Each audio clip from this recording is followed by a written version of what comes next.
ശിഷ്യന്മാരിൽ ഒരാളായിരുന്നു. ഗലീലയിൽ ജനിച്ച അദ്ദേഹം ഒരു യഹൂദനായിരുന്നുവെങ്കിലും ആത്മീയതയിലും സത്യാന്വേഷണത്തിലുമുള്ള ആഴത്തിലുള്ള ആഗ്രഹം കൊണ്ടായിരുന്നു മറ്റുള്ളവരിൽ നിന്നും വ്യത്യസ്തനായത്. യേശുവിന്റെ ആഹ്വാനം അനുസരിച്ച് തന്റെ പഴയ ജീവിതം വിട്ട് ക്രിസ്തുവിനെ പിന്തുടർന്ന അദ്ദേഹം ശിഷ്യനായി. മറ്റു ശിഷ്യന്മാരെക്കാളും തുറന്ന മനസ്സോടു കൂടിയുള്ള അദ്ദേഹത്തിന്റെ സ്വഭാവം യേശുവിന്റെ പുനരുദ്ധാനത്തെ പറ്റിയുള്ള സംശയത്തിൽ വ്യക്തമാക്കുന്നു. ഞാൻ കാഴ്ച കണ്ട് തന്റെ കൈകളിലെ മുറിവുകളിൽ സ്പർശിക്കുകയില്ലെങ്കിൽ ഞാൻ വിശ്വസിക്കുകയില്ല എന്നത് അദ്ദേഹത്തിന്റെ പ്രസിദ്ധമായ വാക്കുകളാണ്. എന്നിരുന്നാലും യേശു തന്റെ മുന്നിൽ പ്രത്യക്ഷപ്പെട്ടപ്പോൾ എന്റെ കർത്താവേ, എന്റെ ദൈവമേ എന്ന് പ്രഖ്യാപിച്ചുകൊണ്ട് വിശ്വാസത്തിന്റെ ഉന്മേഷത്തോടെ അദ്ദേഹത്തിൽ മാറ്റം വന്നിരുന്നു.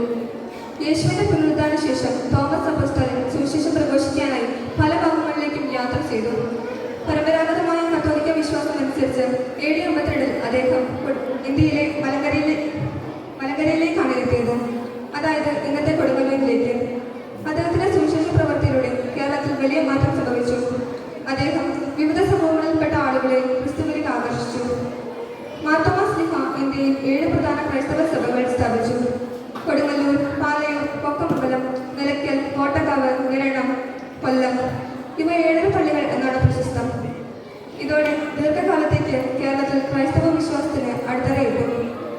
മാർത്തോമാ ശ്ലീഹായുടെ കഠിനാധ്വാനവും ആത്മീയതയും കൊണ്ട് അദ്ദേഹം ഇന്ത്യയിലെ ആദിമ ക്രൈസ്തവ സമൂഹങ്ങൾക്ക് രൂപം നൽകി. സഭയിൽ വിശുദ്ധ കുർബാനയും തിരുവെഴുത്തുകളും പകർന്നുകൊടുത്ത് അദ്ദേഹത്തിന്റെ പ്രവർത്തനം പൊതുസമൂഹത്തിൽ മാനവികതയുടെ വളർച്ചയ്ക്ക് സംഭാവനയായി. കേരളത്തിൽ ആദ്യം സ്ഥാപിക്കപ്പെട്ട ക്രൈസ്തവ വിശ്വാസം ആഴത്തിൽ ചിരകാലം നിലനിൽക്കുവാൻ അദ്ദേഹത്തിന്റെ പരിശ്രമങ്ങൾ വഴിയൊരുക്കി. അവസാനമായി അദ്ദേഹം ദക്ഷിണേന്ത്യയിലേക്കും തന്റെ സുവിശേഷ പ്രവർത്തനങ്ങൾ വ്യാപിപ്പിച്ചു. അങ്ങോട്ടെത്തിയപ്പോൾ മൈലാപ്പൂരിൽ ഒരു പങ്കാളരുടെ വിരോധം നേരിടേണ്ടി വന്നു. അവിടെ AD 72 വിശുദ്ധ തോമസ് അപ്പോസ്തലൻ കല്ലുകൊണ്ട് ആക്രമിക്കപ്പെടുകയും അങ്ങനെ രക്തസാക്ഷിയായി കൊല്ലപ്പെടുകയും ചെയ്തു. അദ്ദേഹത്തിന്റെ മൃതദേഹം പിന്നീട് സംസ്കരിച്ചത് മൈലാപ്പൂരിലാണ്. ഇന്ന് അവിടുത്തെ സെന്റ് തോമസ് മൗണ്ട് എന്ന സ്ഥലം വലിയ തീർത്ഥാടന കേന്ദ്രമായി മാറിയിരിക്കുന്നു. വിശുദ്ധ തോമസ് ശ്ലീഹായുടെ ഇന്ത്യയിലെ സാന്നിധ്യം ഇന്ത്യൻ ക്രൈസ്തവരുടെ ചരിത്രത്തിൽ നിർണായകമാണ്. ഇന്ത്യൻ ക്രൈസ്തവരുടെ പിതാവ് എന്ന അംഗീകാരം കൂടി അദ്ദേഹത്തിന് ലഭിച്ചിരുന്നു. ഇന്ത്യൻ ക്രൈസ്തവരുടെ രൂപീകരണത്തിൽ അദ്ദേഹത്തിന്റെ പങ്ക് അമൂല്യമാണ്. അദ്ദേഹത്തിന്റെ ദൈവവിശ്വാസം, ആത്മസമർപ്പണം, ത്യാഗം, ധൈര്യം, സുവിശേഷ പ്രഖ്യാപനത്തിൽ നൽകിയ ഊർജം തുടങ്ങിയവ ഇന്നും സഭയുടെ ആത്മീയ ഉണർവിന്റെ ഉദാഹരണങ്ങളാണ്. ഇന്ത്യയിലെ ക്രൈസ്തവർക്കും പ്രത്യേകിച്ച് സീറോ മലബാർ സഭയ്ക്കും അദ്ദേഹം അക്ഷയ സാന്നിധ്യവും ആത്മീയ പിതാവുമായിരുന്നു.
പ്രേഷിത തൊട്ടറിഞ്ഞ വിശ്വാസം നൽകിയ ദാതാ മാർത്തോമാ ശ്ലീഹായേ ഭാരതത്തിൻ പ്രേഷിത തൊട്ടറിഞ്ഞ വിശ്വാസം നൽകിയ ദാതാ എന്റെ